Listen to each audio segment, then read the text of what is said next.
Good evening, everyone. Let me begin with a simple question.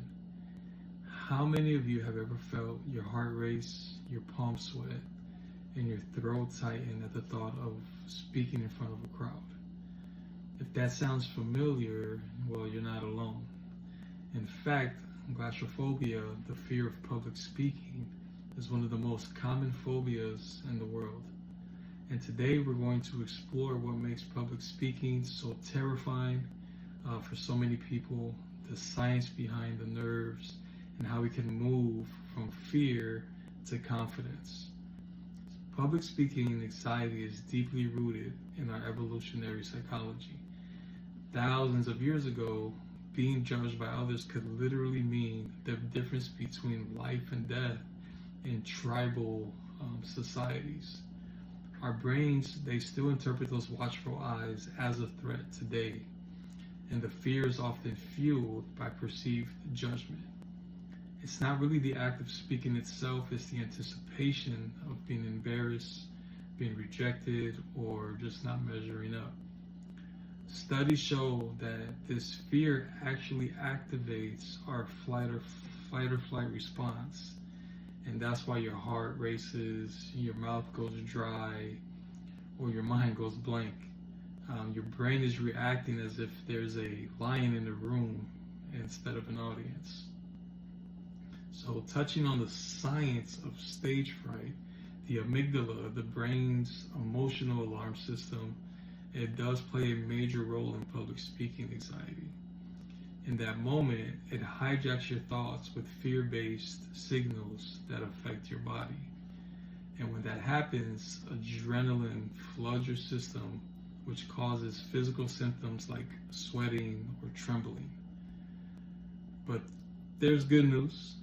Your body is not betraying you. It's actually preparing you.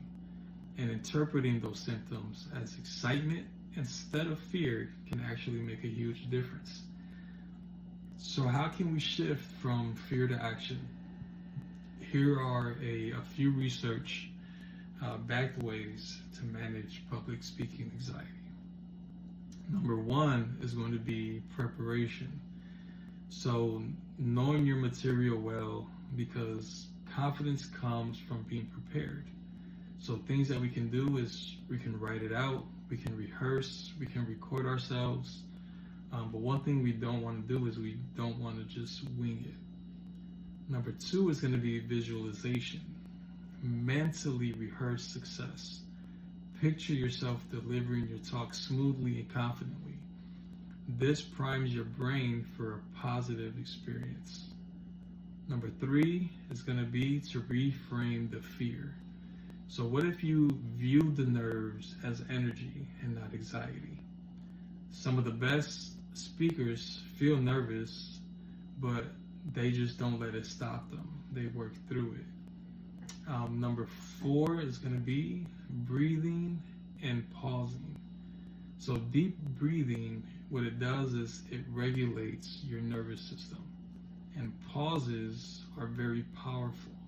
So don't rush and own the silence. Number five is going to be start small.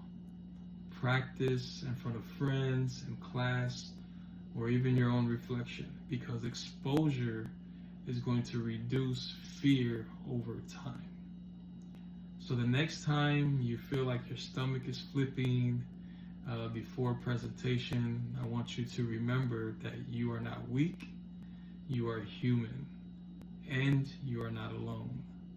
That with understanding and a few tools, that fear can become fuel for you. Because at the core of public speaking, there's a simple truth that you have something worth saying and the world deserves to hear it. Thank you. Have a good evening.